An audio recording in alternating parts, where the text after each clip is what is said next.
Leg dominant is very specific. As I've said, it's below the gluteal fold. This is sciatica. Sciatica is not leg pain. The word doesn't mean leg pain. It's leg pain associated with nerve root irritation. It is technically radicular pain. It's obviously leg pain affected by back movement. It's constant. Two issues here, very clear. We're going to make lunch. Actually, I'm going to let you go a little early because you're glazing over, so I know I'm going to lose you. But I'll feed you and bring you back. There is no such thing as intermittent sciatica. Just that one just drives me nuts. That's a physio love. Oh, pinched nerve, my leg hurts. Oh, all gone. Oh, hurts, all gone. That's not sciatica. Sciatica is primarily a chemical reaction. It's far more chemical than it is physical. It has to do with whatever the disc does when it ruptures, and there's arguments whether it's an autoimmune or a pH change or all this stuff. But the fact is it's chemical, and therefore it doesn't come and go. It can get worse and better, but it can't disappear. So if you give me someone with leg pain that at some point in the day is totally gone, it's not sciatica. It is almost certainly a pattern 1 slow with lots of leg radiation.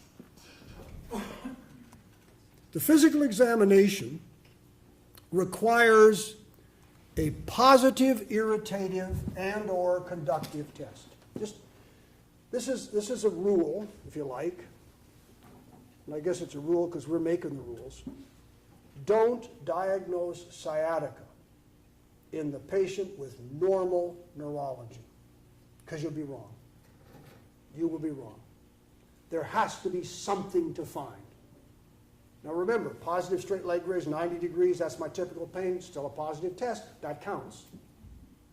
But there has to be something. If you've got a patient with no limited straight leg, no positive femoral stretch, normal power, normal reflex, normal sensation, and a lot of leg pain, and you say, I think that's a pinched nerve, that's sciatica, you will be wrong.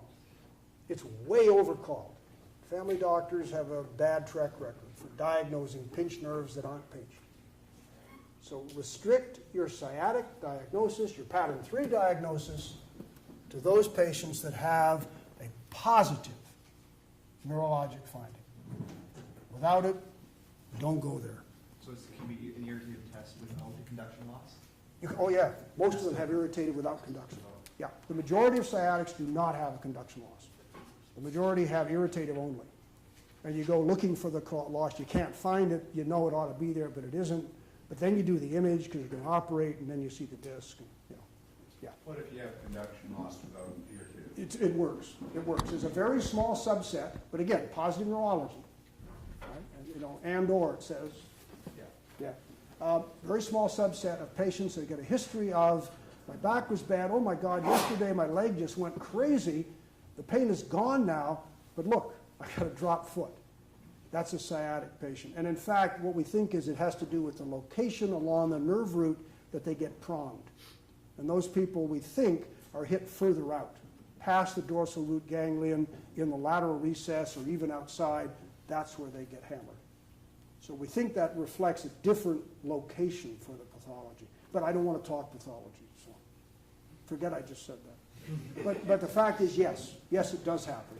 Rare, but it does happen. The last one, guys.